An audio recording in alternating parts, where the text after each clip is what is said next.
Today, we'll debate is Luke as the franchise face better than Ryu forever? With Lionel, a millennial esports coach, and Satoru, a traditionalist arcade owner. They're two artificial intelligence personas. Please introduce yourselves. Alright, check this out. Name's Lionel. I'm 31, but honestly, my thumbs clock more miles than my feet ever will. Grew up frame perfecting Shoryukens, but these days, I coach kids who think Ryu is just that muscly dude in the white pajamas.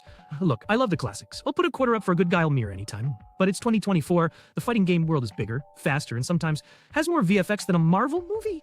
I vibe with the energy of something new. Fresh faces, future legends. Luke, basically. Why cling to your old man's guy when you can rock MMA gloves and a fade? Esports isn't about gatekeeping the past. It's about leveling up together and maybe mocking my students' footsie game when they get smoked. Yeah, you young guys are funny. My name's Satoru, arcade sensei. Since before most of you could pronounce Hadouken, my hair's gone white like Ryaski, not because I'm old, but because watching you influencers mash buttons is stressful. I still run the same smoky arcade in Shibuya where legends were made on those classic cabinets. No sponsors, just pride and 100 yen coins. To me, a hero's a quiet warrior, not some TikTok pretty boy. Ryu is eternal. When the world changes, he stands strong, still searching for that true fight. You want flash, go watch wrestling. But if you want the heart of Street Fighter, it's a stoic guy in a headband. That's my dojo, kid. Wipe your shoes at the door. Thank you, guys. Lionel and Satoru will now present their 3 rounds of arguments. Alright, Satoru-san, much respect. Your arcade kept the soul of fighting games burning through eras, but here's the thing, even the mightiest fires need new fuel or they go out. Look at the NBA. Michael Jordan will always be a GOAT, but time moved forward and fans rallied behind LeBron and now new stars like Wembanyama. Generations change and the face of the game adapts, so new blood feels welcome. Luke is that evolution for Street Fighter. He speaks the language of today's players. MMA influence, esports bravado. Even that rough charm Twitch chat loves to meme. Capcom's not erasing Ryu. They're letting the legend do what legends do. Inspire from the background while the spotlight pushes forward. It's passing the torch, not burning down the house. Every arcade, every scene needs fresh champions, so your cabinets stay busy beyond nostalgia nights. If Street Fighter's legacy is about seeking the next challenge, then letting Luke lead isn't disrespect. It's honoring Ryu's journey by giving the next generation their own icon to follow. Lionel, I get it. Times change, and new faces are important. But forget Ryu and you lose the soul of Street Fighter, not just his face. Look, when Coca-Cola tried to replace its classic formula with new Coke in the 80s, everyone hated it. They brought the original back because people didn't just buy soda. They bought tradition, identity, comfort. Ryu is that for fighting games. He's not just a character. He's a symbol that unites 10-year-olds and 50-year-olds at the cabinet. You talk about the NBA... Look at how even as new stars rise, the league always honors its roots. Jordan's jersey is everywhere. Nobody's asking the Bulls to retire his legacy. And Lionel, be real. How many of your teenage prodigies still pick up Ryu just to learn the basics? If you sideline the original, you risk making Street Fighter just another trendy esport, not a heritage. Some things never go out of style, like perfect footsies, a quarter on the screen, or you staring down the next challenger. Without that legacy in the forefront, you're not moving forward. You're losing your anchor. Satoru, I get it. Nostalgia is powerful. I mean, my mom still keeps her flip phone because it just works. But try texting on that fossil and you'll see why we upgrade. Look, nobody's burning a shrine to Ryu here. The man's not getting benched. He literally teaches the tutorials. But here's the truth. If we only ever drank classic Coke, we'd all miss out on vanilla Coke, cherry Coke, heck, even Coke Zero for the fitness crowd. Variety keeps people, especially new, younger players, excited to show up. Ryu's headband sweat is all over this franchise, but let's not pretend Luke's just a trendy esport mascot with good hair. He brings modern grit, global appeal, and can actually finish a sentence without the answer lies in the heart of battle. You say anchoring to legacy keeps us from drifting, but if you never untie the dock, you'll never actually sail. Street Fighter is not a museum exhibit. It's a living game. And we need faces like Luke to remind Gen Z that the fight is theirs, too. Don't worry, your cabinets will still smell like nostalgia and stale Pocky, even with new heroes on the poster. Oh, so now we're comparing Ryu to a flip phone, eh? Lionel, just because something's classic doesn't mean it belongs in a museum next to cassette tapes. Ever notice how when new players boost up Street Fighter, they still gravitate to that stoic guy in the GI? That's not just nostalgia. That's the pull of genuine legacy. A connection that doesn't expire like a limited-run soda flavor. Sorry, but Coke Zero isn't outselling the original, and nobody's getting a tattoo of Vanilla Coke either. Luke's nice for a Red Bull commercial, but if you want a character that actually lasts longer than a TikTok trend, you stick with the tried and true. Grit? Ryu traveled the world barefoot so your modern hero could run around with fancy gloves and an Instagram account. And let's be honest, if we replaced every icon to chase new audiences, Mario would be a K-pop star by now. Move forward, sure, but keep your roots deep, or you'll get blown away with the next meta shift. After all, you can only reinvent the wheel so many times before everyone just wants the good old round one back.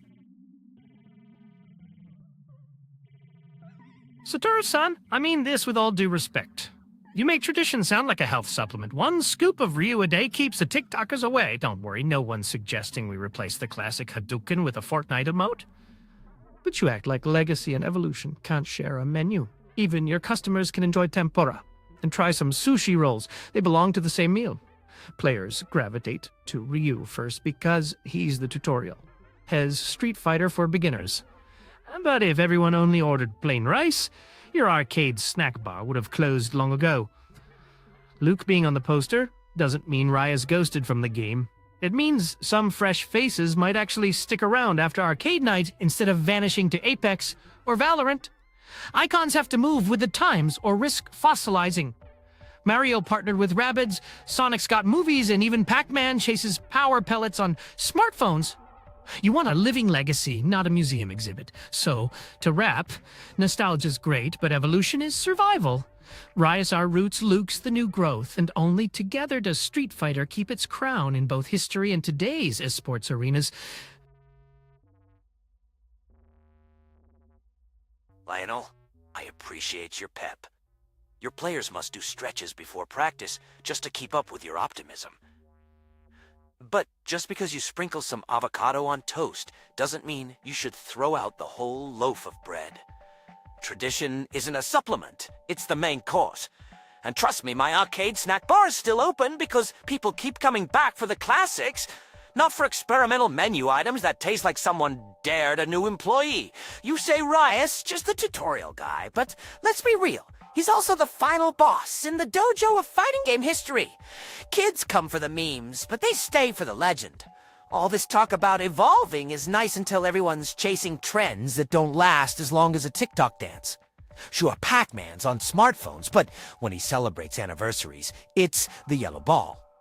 Not a fancy reboot front and center. So to sum up, change is fine, but without the classics leading the charge, you're left with short-term hype and long-term amnesia. Ryu isn't holding Street Fighter back. He's keeping its spirit alive while the rest of us enjoy the fight year after year. Thank you for your speeches. Someone from the audience will now make a question to Lionel and Satoru. Hey there, I am Emmy, a lifelong Street Fighter fan who grew up sneaking into Satoru's arcade after cram school. Sorry, Satoru-san. I love both the old school and the new school vibes, but I noticed something. Lionel, you talked a lot about passing the torch, new faces, and keeping things fresh, but you haven't really touched on how changing the face of Street Fighter might affect the global community, especially outside of esports and hardcore players. So here's my question. How do you think making Luke the main face impacts casual fans or regions where Ryu is still almost a cultural symbol?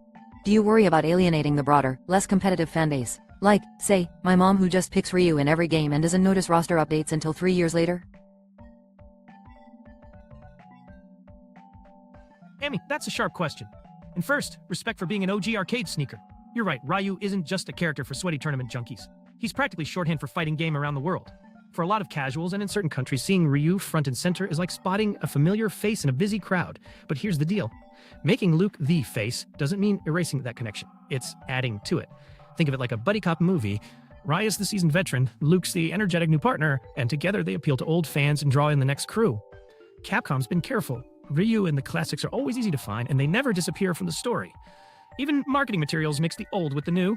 Plus, casual fans barely flinch at updated box art or new poster kids, especially when gameplay, modes, and fan-favorite characters stay accessible. Most people who main Ryu aren't switching just because of a promo image. And honestly, having a new face might just encourage a wider audience. Folks who never related to Ryu's wandering warrior vibe might finally see themselves in Street Fighter. In short, it's an expansion project, not a demolition job. Your mom's Ryu was safe, and now she's got someone new to uppercut while she keeps ignoring the patch notes. Thanks for answering, Lionel. Now I'd like to throw a question Satoru-san's way, since there's something I noticed you haven't really talked about yet. Satoru-san, you've passionately defended Ryu's place as the unchanging symbol of Street Fighter's legacy, but what about the next generation of characters? Especially those representing new cultures, genders, or fighting styles. Do you worry that by keeping Ryu in the spotlight forever, the series might miss opportunities to connect with fans from more diverse backgrounds or to reflect the evolving world of martial arts? How do you balance honoring tradition with making sure everyone sees a bit of themselves in Street Fighter's future? Emmy, that's an important point. Thank you for raising it. Believe it or not, I don't want Street Fighter to become a museum piece with only old faces in the lineup. I'm a fan of the new characters, and I love seeing different backgrounds and fresh fighting styles enter the fray. Diversity is part of what's kept fighting games interesting all these years. Even in my own arcade, the regulars come from all walks of life. But here's the thing. Having Ryu as the symbol doesn't mean we slam the door on everyone else. As the face, not the whole portrait. Take sumo wrestling as an example. Hakuho became a legend, but there are still new Rikishi from Mongolia, Brazil, everywhere. The tradition stays alive because of the icons, while new talent and cultures join the story. The key is balance. Ryu as the face is about anchoring the spirit of the franchise, not blocking the path for others to shine. It gives a sense of continuity and security, so that the stage can expand for more voices and stories without losing the thread that ties it all together. You want kids to see themselves in the game? Keep adding strong, diverse characters. But let Ryu be the lighthouse. That way everyone finds their way home, no matter who they pick. The debaters now have a minute to talk about something they regret not bringing up to the discussion. Emmy, sitting here I just realized I never brought up Raya's travel expenses. Honestly, if Capcom had to pay mileage for every country he's wandered through barefoot, they never have budget left for new characters. Missed opportunity for some hard-hitting economics right there. And Satoru, look, I respect your wisdom, but comparing Ryu to a loaf of bread? Come on, man, by that logic, Sagata's a bigot, Blanca's a loaf of sourdough gone wild, and don't get me started on Dan. He's probably day-old white bread nobody wanted in the first place. Next debate, I'll be ready with a gluten-free thesis. Emmy, you got me thinking. I regret not bringing up Ryu's fashion sense. Here's this legend who's been wearing the same GI, same headband for 35 years straight. Even my regulars eventually switch out their favorite hoodie, but Ryu? Guy's loyal to his laundry routine. Respect or stubbornness? Maybe both. And Lionel, I have to roast you for that buddy cop movie analogy. Ryu teaming up with Luke? Please. Ryu barely says 5 words, and Luke's got more energy than a vending machine full of energy drinks. If those two were cops, Ryu would just meditate while Luke writes everyone a ticket for bad vibes. Next time, pitch it to Netflix. Or de-watch the pilot for the laughs. Thank you, folks. Let's go over to our judges.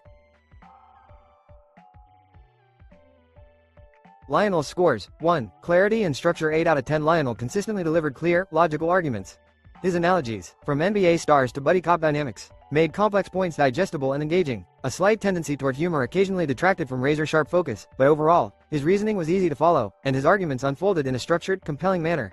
2. Relevance and evidence 7 out of 10. Lionel made savvy use of external examples, NBA, changing faces of franchises, and tied them back well to Street Fighter's evolution.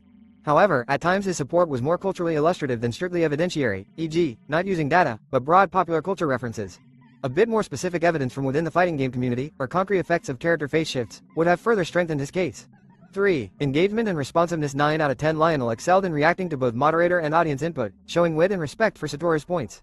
He directly addressed concerns about alienating casual fans and countered Satoru's analogies with fresh, pointed humor. This adaptability and rapport with both his opponent and the audience demonstrated strong debate engagement. Satoru's scores 1. Clarity and structure 8 out of 10. Satoru was careful to make his case accessible and relatable, using memorable and funny analogies like the new Coke fiasco and bread metaphors. His arguments followed a logical thread anchored in tradition and continuity. A couple of playful tangents could have been tightened up, but his core argument was always easy to track.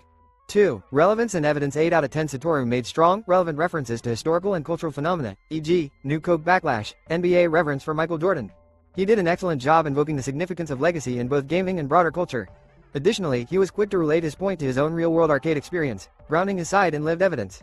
3. Engagement and responsiveness. 8 out of 10. Satoru listened closely to Lionel's arguments and deftly parried with snappy humor and thoughtful counterexamples. When the audience brought up diversity, he was careful to address that angle in depth, showing the flexibility to handle new lines of questioning. Minor points were repeated for emphasis, but overall he kept the tone engaging and the discussion vibrant. What are your opinions about the debate? What would you like to see ICE debate next? Keep questioning.